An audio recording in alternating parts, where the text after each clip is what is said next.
Hai semua, selamat datang di channel Baca Saham. Pada video ini, kita akan bahas satu topik dengan judul Saham ini menciptakan banyak orang kaya baru. Untuk itu, simak video ini sampai habis ya, agar mendapat pemahaman yang utuh. Pada pembahasan ini, kita akan bahas satu saham fenomenal yang beberapa tahun lalu sempat naik signifikan bahkan di atas 500-an%. Saham ini telah merubah hidup banyak orang dan membuat kekayaan mereka tumbuh sangat pesat. Bisnis dari perusahaan yang akan dibahas ini sebenarnya tergolong cukup sederhana karena bukan bisnis yang rumit. Apakah Anda tertarik untuk menganalisanya lebih lanjut? Kita akan mengkaji lebih lanjut tentang perusahaan ini. Pembahasan akan dilakukan dari berbagai aspek dengan memperlihatkan kelebihan dan kekurangannya. Namun seperti biasa, materi yang disampaikan hanya dari sudut pandang pribadi dan bukan rekomendasi. Tidak ada jaminan pasti profit apabila Anda mengikuti isi video. Ingat, saham instrumen investasi yang punya potensi kerugian, dan risiko selalu ditanggung Anda sendiri. Sebagai informasi, di akhir video Mimin akan sampaikan nama sahamnya. Untuk itu, nonton sampai selesai ya. Oke, langsung saja masuk ke dalam pembahasan. Pertama, kepemilikan saham pemegang saham mayoritas. 53,25% saham perusahaan ini dimiliki oleh pemegang saham mayoritasnya, sedangkan jumlah yang beredar di masyarakat adalah sebesar 46,75%. Komposisi pemegang saham mayoritas dan masyarakat saham ini sebenarnya beda-beda tipis saja. Dengan kepemilikan saham yang hanya 53,25%, tentu muncul pertanyaan, kenapa pemegang saham mayoritasnya tidak ingin memiliki saham perusahaan lebih banyak lagi? Apakah ada alasan di balik hal itu? Hal berikut yang bisa kita amati adalah kepemilikan saham oleh top manajemennya. Kepemilikan saham oleh top manajemen adalah sebagai berikut. Presiden Direktur punya 226.800 lembar saham perusahaan atau setara 0,0041%. Top manajemen perusahaan juga tidak punya kepemilikan saham yang besar.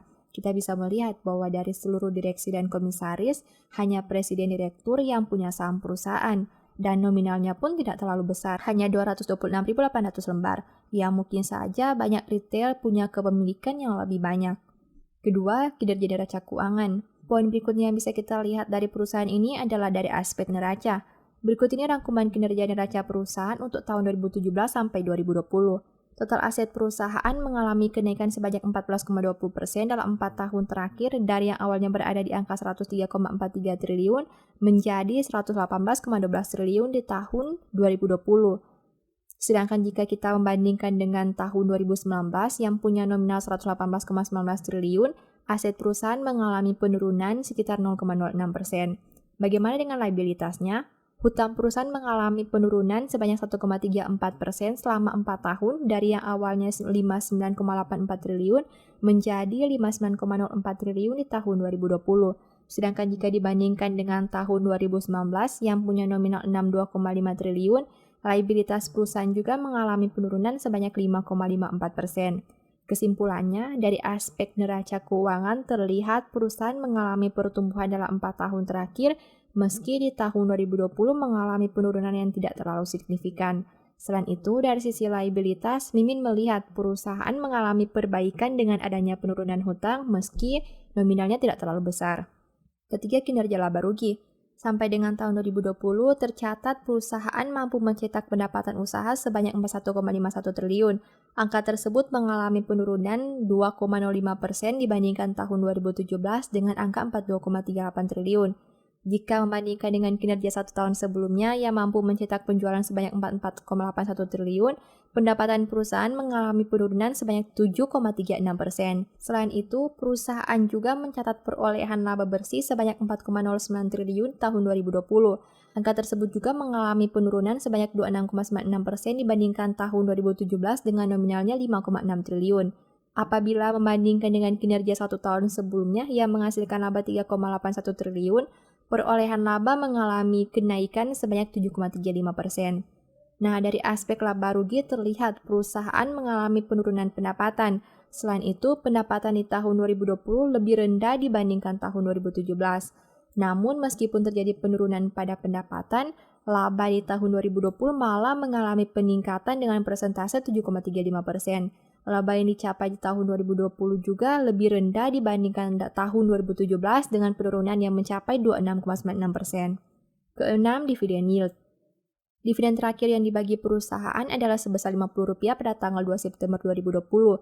Dengan menggunakan harga saham 8.475, dividen yield yang diberikan adalah sekitar 0,96%. Kesimpulannya, dividen yield dari perusahaan ini tidak menarik karena hanya berada di angka di bawah 1%. Untuk itu, jika Anda berinvestasi di perusahaan ini dan mengharapkan pembagian dividen, mungkin sebaiknya mencoba untuk menganalisa saham yang lain. Kelima, harga saham. Harga saham perusahaan di awal tahun 2017 adalah sebesar 965.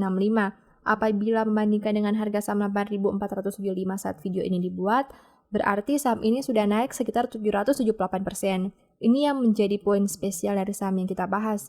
Harga sahamnya naik signifikan selama 4 tahun terakhir di mana mencapai 700%.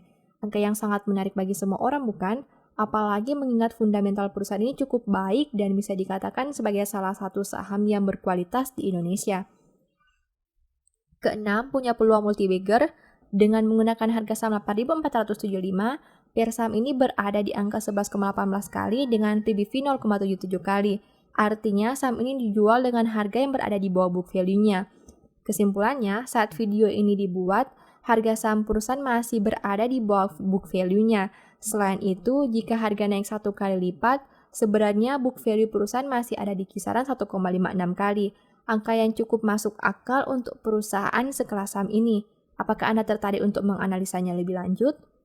Setelah melihat beberapa aspek tadi, apakah Anda sudah mengetahui nama saham yang dimaksud? Sebenarnya Mimin sedang membahas saham INKP atau Indakiat Pulp and Paper. Perusahaannya listing sejak 16 Juli 1990 dan bergerak di sektor basic materials.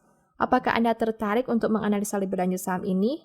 Ingat, informasi yang disampaikan pada video ini bukanlah rekomendasi atau ajakan membeli saham ini. Mimin hanya membagikan analisa sederhana dari satu saham, namun keputusan jual beli tetap berada di tangan Anda sendiri. Di akhir video, saya mau menyampaikan bahwa Baca Saham mempunyai 2 e-book saham yang mungkin saja bisa berguna bagi kamu. Pertama ada Stock Market, di mana berisi panduan bagaimana menganalisa fundamental dan laporan keuangan perusahaan dengan akurat, menentukan harga beli dan jual yang tepat, serta mengatur money management dalam membeli saham. Kedua, Analysis Report, di mana merupakan e-book 3 bulanan yang ditulis berdasarkan laporan keuangan perusahaan yang terupdate, memuat berbagai informasi mendetail mengenai fundamental dan kinerja perusahaan, baik itu informasi umum, anak usaha, manajemen, sekilas perusahaan, beda laporan keuangan, analisa neraca dan laba rugi, dan sampai penentuan harga beli dan jual yang ideal. Singkatnya, stock market merupakan cara bagaimana menganalisa dan analysis report merupakan hasil analisa yang sudah Mimin lakukan. Apabila ingin melakukan pembelian, silakan DM saja di Instagram @bacasaham atau WA ke nomor yang tertera di layar. Sebagai penutup, saya mau mengutip satu statement yang semoga bisa menjadi semangat bagi teman-teman.